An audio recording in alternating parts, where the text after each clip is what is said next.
क्या आप जानते हैं कि आयरन मैन कवच के साथ कितना प्यारा है?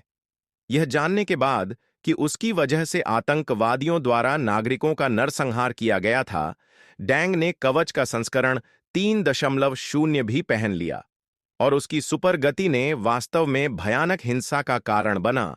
पिंग इस समय पिंग आतंकवादियों द्वारा लोगों का बेरहमी से नरसंहार किया जा रहा था। जब वे निराशा में थे और उनके पास भागने का कोई रास्ता नहीं था, तो आयरन मैन एक देवता की तरह आकाश से नीचे उतरे। यह देखकर विद्रोहियों ने तुरंत गोलियां चला दीं, लेकिन इस छोटी सी मारक क्षमता के साथ वे बच गए। आयरन मैन को कुछ नहीं करना था, सारा नुकसान उसके द्वारा उठाया गया था, लेकिन वह ऐसा नहीं करना चाहता था। विद्रोहियों ने वास्तव में नागरिकों को बंधक बना लिया था। आयरन मैन के पास अपने हथियार डालने के अलावा कोई विकल्प नहीं था, लेकिन उसने पहले से ही कई लोगों को अपने कवच से बंद कर दिया था। जो नेता छिपा हुआ था, उसने मदद के लिए पुकारना चाहा, लेकिन उसे खींच लिया गया। आयरन मैन द्वारा दीवार के माध्यम से बाहर जाओ, इसे अपने सामने नागरिकों पर फेंको और फिर पलट जाओ। जाने के बाद जब वह घर लौटने वाला था, तो अचानक तोप का गोला उस पर आ गिरा और जोर से जमीन पर गिरा, लेकिन आयरन मैन बरकरार था। तो क्या आप जानते हैं कि कवच कहां से आया?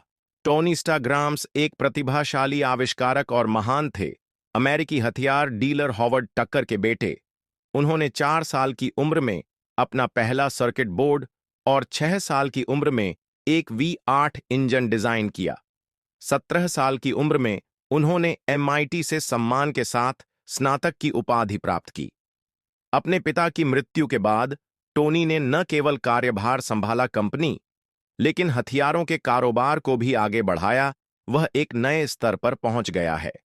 यह कहा जा सकता है कि जैसे ही कोई नया हथियार जारी होता है, वह इसे खरीदार को दिखाने के लिए इंतजार नहीं कर सकता।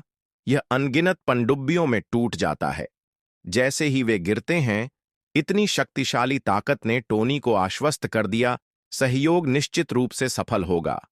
लेकिन उन्हें उम्मीद नहीं थी कि जब वह खुशी खुशी हवाई अड्डे की ओर जा रहे थे, तभी उनके वाहन पर अचानक बम से हमला किया गया और सैनिक न जाने क्यों बाहर निकलना चाहते थे कार की जांच करने के लिए, लेकिन उन सभी को नीचे गिरा दिया गया और यहां तक कि वाहन को छलनी में पीटने के बाद घबराया हुआ टोनी जल्दी से कार से बाहर निकला और भाग गया।